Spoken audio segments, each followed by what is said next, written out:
欢迎收看《神秘文怪事》，大家好，我是团长。没有订阅的朋友，请按下订阅按钮，谢谢大家。加入我们优秀神秘文怪事团，拜托大家用力按下订阅，达到1000订阅，大家可留言告诉我。我上一集影片讲到，特斯拉与金字塔 ，SpaceX 星舰首度试飞行失败。没有看过新朋友，我建议先看上一集。我把上一集影片放在说明栏。我们刚刚谈到电流大战，如果转换成磁力，能做到穿越时空吗？我想问大家是，你觉得世上真的有瞬间移动吗？如果有，那想必是打破时间跟距离限制，我们想去哪里就去哪。以我们现今的科技技术看来，还有一段努力的空间，是吗？还是这项技术它早就完成了，只是不想让你知道。我今天要说的实验叫做费城实验，它从曝光到燃烧，到整个科学界热议，但怎么最后结果是草草结案，便都是传说呢？这一切操作下来，就像是人为刻意的操弄。费城实验出自于1943年的10月，当时时空背景是第2次世界大战时，美国因为跟日本、德国交战时，他们的舰艇常常会被击沉，所以有人提出，那我们前粹把船只隐形，能够在神不知不觉的情况之下，就能轻易击沉对方吗？当时他们的脑筋动到了爱因斯坦的相对论上，既有磁力跟引力的改变，应该可以做到吧？就在10月28号，美国海军在费城进行了一次人工磁场的机密实验，他们的标的物是要将驱逐舰艾尔德里奇号从船舰到船员全部送到另外一个空间。当下咔咔，实验开启了，在强大的能量之下，整个船跟人真的全部不见了。正当大家一阵慌张，他们被传到哪了？接下来讯息陆续传回，有人说他们在600公里外的维吉尼亚州基地看到了船舰，相关单位立刻赶往穗凯，这一看船舰还在，但怎么船员的情况非常不乐观，因为有60%的船员都不见了，那剩下40%的人呢？这一看他们两眼无神，在那个当下，他们到底经历了些什么？瞬间移动有可能吗？美国在很早之前就试图将这一类的科幻情节变成事实。美国曾经秘密地举办了一场实验，就是1943年10月著名的费城实验。实际上这是在2次大战1943年进行的实验。那为什么会有这个实验？因为1943年当时美国跟日本是德国还在交战，这样的激烈，那美国的这个船都会被打沉，所以当时美国就想说，如果我能够让船隐身起来，是不是非常好？他们已经可以轻松地打败这个敌国。1943年10月28号，美国海军在费城进行了一次人工磁场的机密实验，而这个实验成功的将一艘驱逐舰以及全体船员投入了另一个空间。在实践过程当中，实验人员启动脉冲或非脉冲器，让船只周围形成一个巨大的磁场。随后整艘船被一团绿光笼罩住，船只跟船员也开始从人们的视线中消失了。这次磁场一打出来之后，大家看到说，没多久在他们的眼前，这一艘艾尔德里奇号驱逐舰居然消失。不说，那在600公里外，在维吉尼亚州有一个诺福克的基地里面，居然有人在那边看到说，这一台船居然在那边出现，而且穿越时空600公里。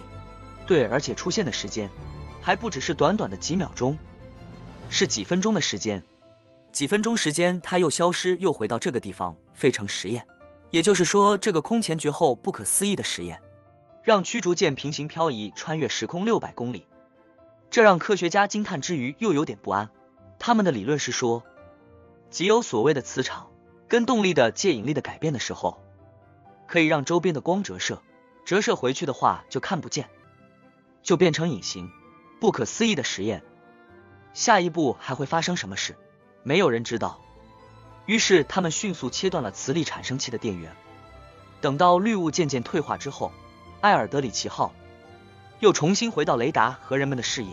实验终止后，船舰被送到了479公里以外的诺福克码头。但接下来陆续发生诡异事件，有些船员依旧留有实验的反应，不论是在家里或街上，甚至在酒吧或是饭店里面，都会突然无缘无故消失又出现。这让旁观者们非常惊讶。他们一开始认为说这个实验是成功，但是他们上了船的时候发现到糟糕，好像会产生非常难解释的这个副作用。比如说他在移动的这个瞬间的话，60%的船员不见，有时候他们去清点人数，有40%的人在60%都不见到哪里去了。那生还者很多人，他们在回来时候，你问他说你们那到那里看到了什么东西，他们都讲不出话来，就好像很茫然，就好像有点神经错乱的这个样子。另外，当船员登上驱逐舰后，很多人分辨不出方向，而且常常感到恶心。更糟的是，他们已经不清楚当时发生的事情。但不管这些官兵实际身体状况如何，他们都被美国海军判定为心理健康程度不适合服役，然后逼迫这些人退。And the battleship Eldridge disappears. The ship is found after some time, but the condition of the crew members is horrifying. All of the crew members were scared and traumatized, and they claimed they had a supernatural experience. Some of the members were physically hurt, and most of them were declared mentally unstable. 过没多久，参与费城实验的主要负责人突然轻生了。临死前，他说这项实验跟爱因斯坦相对论有关，也让这个实验更增添神秘的色彩。因为爱因斯坦认为电磁场以及重力场之间是有连结的，它们之间必存在某种关系，只要电场、磁场、重力场达到某种平衡，就可以实现瞬间移动。但他们万万也没有想到，前方等待他们的会是多么恐怖的事情。事件发生不仅如此，传说还有后续。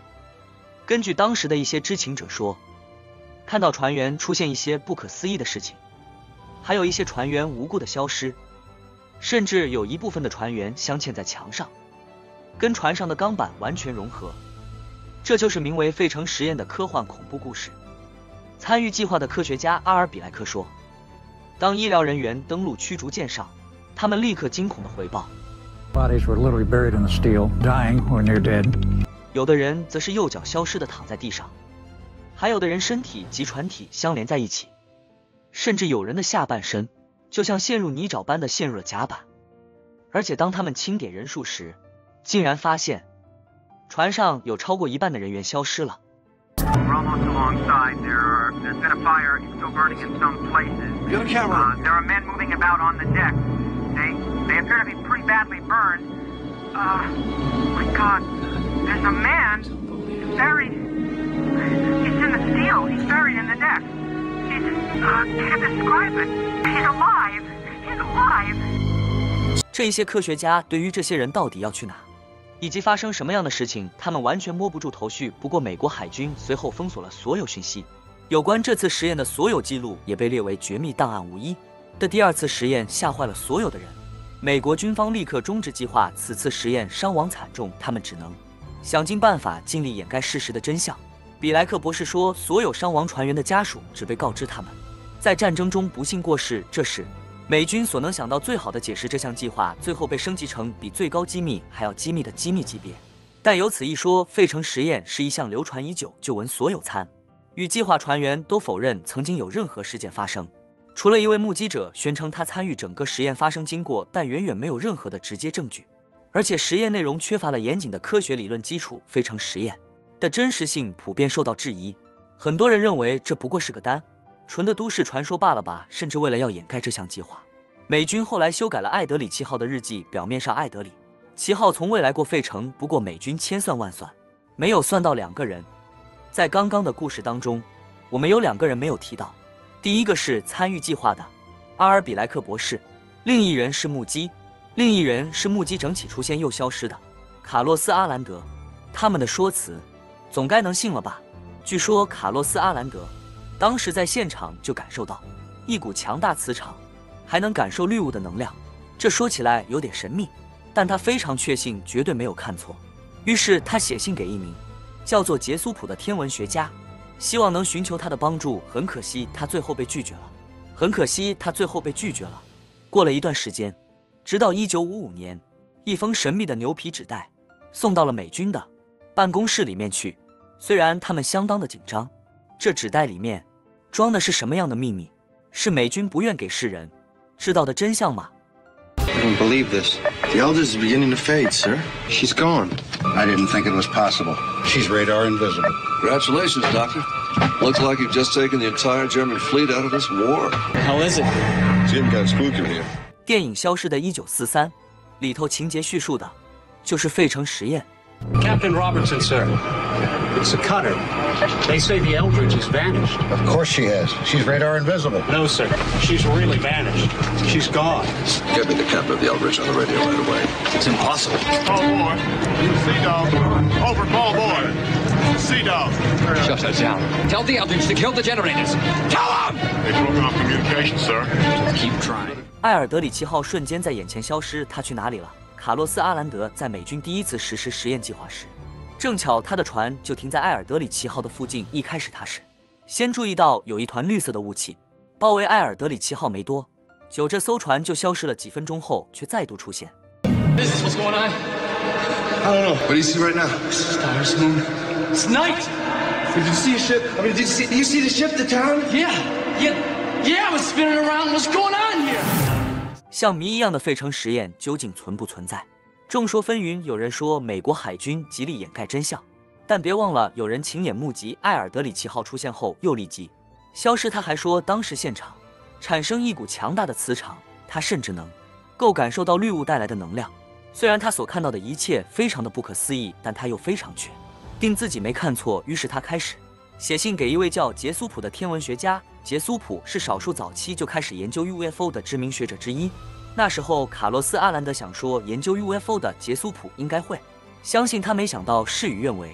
杰苏普并没有相信他，这下还能怎么办？直到1955年，一封神秘的牛皮纸袋送到了美国海军办公室。当军官打开纸袋，发现纸袋里装着一本杰苏普所写的《飞碟事件》一书，重点是有人在这本书中的空白处写下了目击费城实验的经过。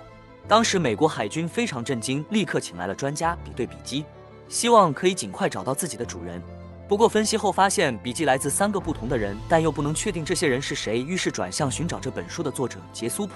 当杰苏普看到信中的笔迹时，他马上认了出这个笔迹正是这些年来不断写信给自己的卡洛斯·阿兰德。这时候杰苏普心里有了疑问，如果卡洛斯·艾兰德这个人说的是胡言乱语的话，那么美国海军完全没有理由去找他。于是他立刻展开调查，并且尝试与卡洛斯·艾兰德联络。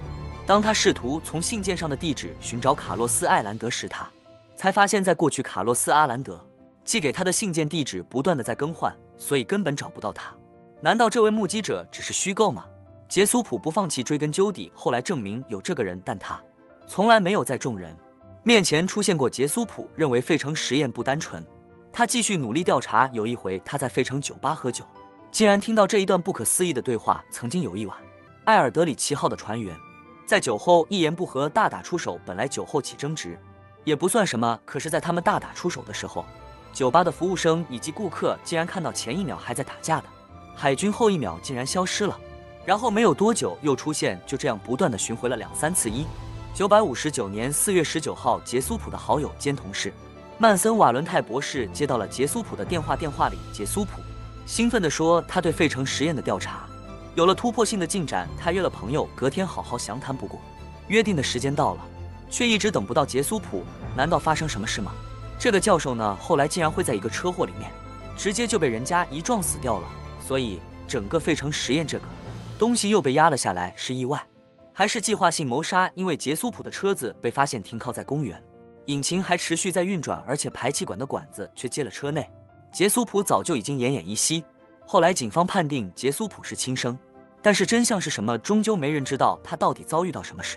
但可以确定的是，费腾实验似乎很难找出真相，就是爱因斯坦的理论里面说，整个他已经了解了物质和能量的关系，E等于 mc 平方，但在这宇宙中还有几个其他的能量，这个场是一直不能统一的。可以爱因斯坦来讲说，上帝不会开玩笑，上帝不会掷骰子，一定有办法把它给统一起来。也就是说，费城实验根据爱因斯坦的理论，就是电磁力可以去让重力波产生波动，而波动之后就可以打开时空之门。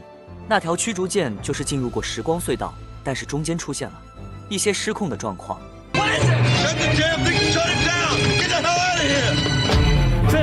这样一个实验结果，美军就赶快把它封起来了。封起来。之后，从此爱因斯坦不再讲这件事。特斯拉已经过世了，所以他的手稿 FBI 胡佛通通把全部人拿走了，就变成一个谜。如果费城实验是一个高机密的实验，为什么外界会知道这个实验的存在？原因出在杰苏普身上，所以后来就是一个杰苏普教授就觉得这样的一个事情实在是太奇怪了，所以他开始积极调查，慢慢去追踪，才查出来说有这么费城实验那些家属才听说，原来你拿我的先生，拿我的儿子去做这实验，所以家属就说要求国赔，闹得沸沸扬扬的国赔使得费城实验不再机密，但终究没人能解开他的谜团。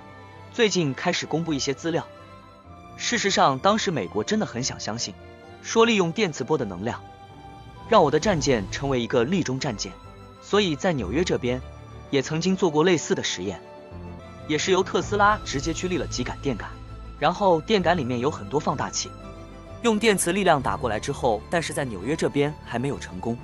但没想到费城实验不是唯一的，曾经做过很多相关的实验，也有一说是实验确实存在，只是无法瞬间移动穿越时空。不过也有人认为，参与计划的人被迫签署保密条款，只有最高层的人才会知道费城实验到底有没有发生过。而爱因斯坦在最后研究同一场论，他在生命的最后时刻焚烧了自己研究多年的手稿。有人认为，因为爱因斯坦是有不希望日本原子弹事件再度发生，所以忍痛将手稿烧毁。不过当初美国海军就是根据爱因斯坦的电磁力理论找上了特斯拉。1942年的第一次实验彩虹计划只是交给特斯拉负责，他也不负众望，很快研究出一个装置。